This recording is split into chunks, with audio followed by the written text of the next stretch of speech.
Everyone, इस video में आप सीखेंगे कुछ ऐसे बेसिक से अंग्रेजी के शब्द जिनके बिना आप अंग्रेजी बोलने की सोच भी नहीं सकते। हैं तो ये बड़े सिंपल से शब्द, लेकिन कभी कभार हम इनका इस्तेमाल करने में गलतियां कर देते हैं। तो अगर आप नए नए अंग्रेजी बोलना सीख रहे हैं तो ये वीडियो आपके बहुत काम आने वाली है। वीडियो को आखिर तक देखें जिससे एक भी चीज आपसे छूटे नहीं। वीडियो पसंद आएगी तो वीडियो को लाइक जरूर कर देना। चैनल पे नए हैं तो लाल रंग के सब्सक्राइब बटन को दबाकर चैनल को सब्सक्राइब कर लेना। चलिए बिना किसी देरी के वीडियो स्टार्ट करते हैं। एम का मतलब होता है हूं। एम का इस्तेमाल होता है आई के साथ। आई यानी मैं। तो एग्जाम्पल के लिए हम कह सकते हैं कि मैं खुश हूं, तो इसे इंग्लिश में कहेंगे आई एम हैप्पी। मैं खुश हूं, आई एम हैप्पी। तो यहां पर जो हूं आ रहा है उसके लिए हमने एम का इस्तेमाल किया है।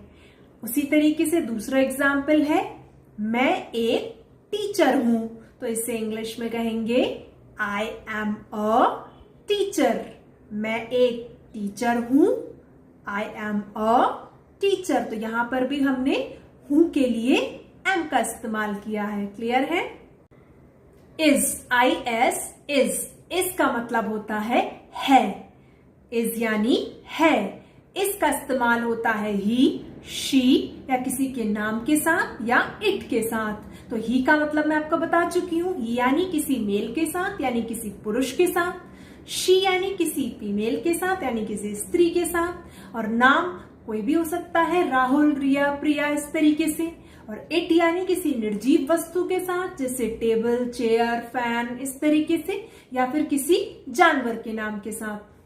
तो एग्जाम्पल के लिए हम कह सकते हैं कि वह लंबा है, तो इसे इंग्लिश में कहेंगे ही इज टॉल।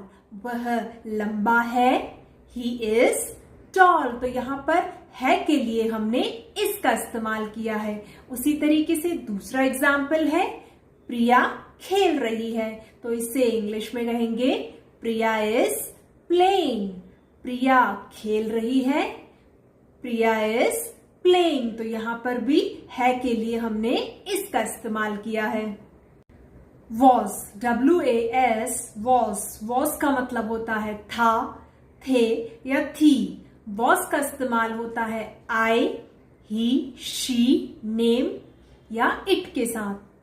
आई यानी मैं, ही यानी किसी मेल के साथ यानी किसी पुरुष के साथ। शी यानी किसी फीमेल के साथ यानी किसी स्त्री के साथ। किसी का नाम यानी जैसे राहुल, रिया, प्रिया, इस तरीके से। और इट का इस्तेमाल होता है निर्जीव वस्तु के साथ जैसे टेबल, चेयर, फैन, इस तरीके से। और इट का इस्तेमाल जानवरों के साथ भी होता है। एग्जाम्पल के लिए हम कह सकते हैं कि मैं घर पर था, तो इससे इंग्लिश में कहेंगे आई वॉज एट होम। मैं घर पर था, आई वॉज एट होम। तो यहां पर जो था आ रहा है ना, उसके लिए हमने वॉज का इस्तेमाल किया है। उसी तरीके से दूसरा एग्जाम्पल है वह थका हुआ था, तो इससे इंग्लिश में कहेंगे ही वॉज टायर्ड। वह थका हुआ था, ही वॉज टायर्ड। वर, वर। वर का मतलब भी होता है था, थे या थी, लेकिन वर का इस्तेमाल होता है वी, यू और दे के साथ। वी यानी हम, यू यानी तुम या आप, और दे यानी वे। तो एग्जाम्पल के लिए हम कह सकते हैं कि तुम खेल रहे थे, तो इसे इंग्लिश में कहेंगे यू वर प्लेइंग। तुम खेल रहे थे, यू वर प्लेइंग। तो यहां पर जो थे आया है उसके लिए हमने वर का इस्तेमाल किया है। उसी तरीके से दूसरा एग्जाम्पल है हम नाच रहे थे, तो इसे इंग्लिश में कहेंगे वी वर डांसिंग। हम नाच रहे थे, we were dancing. Can, can का मतलब होता है सकता है, सकती है, सकता हूं, सकती हूं। कैन का इस्तेमाल I, we, you, they, he, it या किसी के नाम के साथ होता है। कैन का इस्तेमाल हम ज्यादातर क्षमता दिखाने के लिए यानी एबिलिटी दिखाने के लिए करते हैं। तो एग्जाम्पल के लिए हम कह सकते हैं कि तुम अंग्रेजी बोल सकते हो, तो इसे इंग्लिश में कहेंगे यू कैन स्पीक इंग्लिश। तुम अंग्रेजी बोल सकते हो, यू कैन स्पीक इंग्लिश। तो यहाँ पर सकते हो के लिए हमने कैन का इस्तेमाल किया है, यानी यहाँ पर आपकी क्षमता यानी अंग्रेजी बोलने की एबिलिटी दिखाई जा रही है, इसलिए कैन का इस्तेमाल हुआ है। उसी तरीके से मैं यह काम कर सकता हूं, तो इसे इंग्लिश में कहेंगे I can do this work. मैं यह काम कर सकता हूं, I can do this work. तो यहां पर भी सकता हूं के लिए हमने कैन का इस्तेमाल किया है।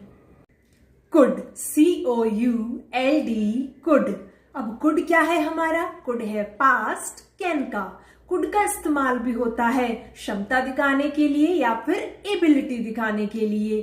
कुड का मतलब होता है हिंदी में सका, सकी, सके या फिर सकता था, सकती थी, सकते थे।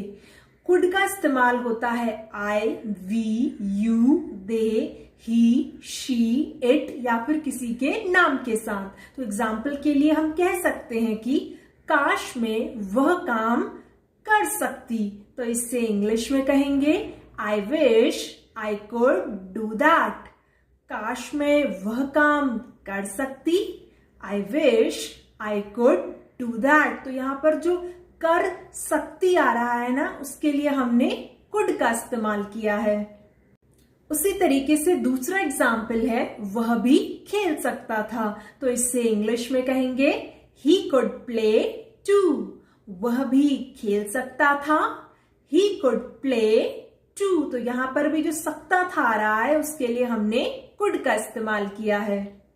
वीडियो पसंद आई हो तो वीडियो को लाइक जरूर कर देना। चैनल को अभी तक सब्सक्राइब नहीं किया हो तो सब्सक्राइब कर लेना, और हाँ, वीडियो को सभी के साथ शेयर जरूर कर देना जिससे कि बाकी लोगों की भी हेल्प हो सके। मिलते हैं नेक्स्ट वीडियो में, तब तक के लिए खुश रहिए, कुछ ना कुछ सीखते रहिए और अपना ख्याल रखिए।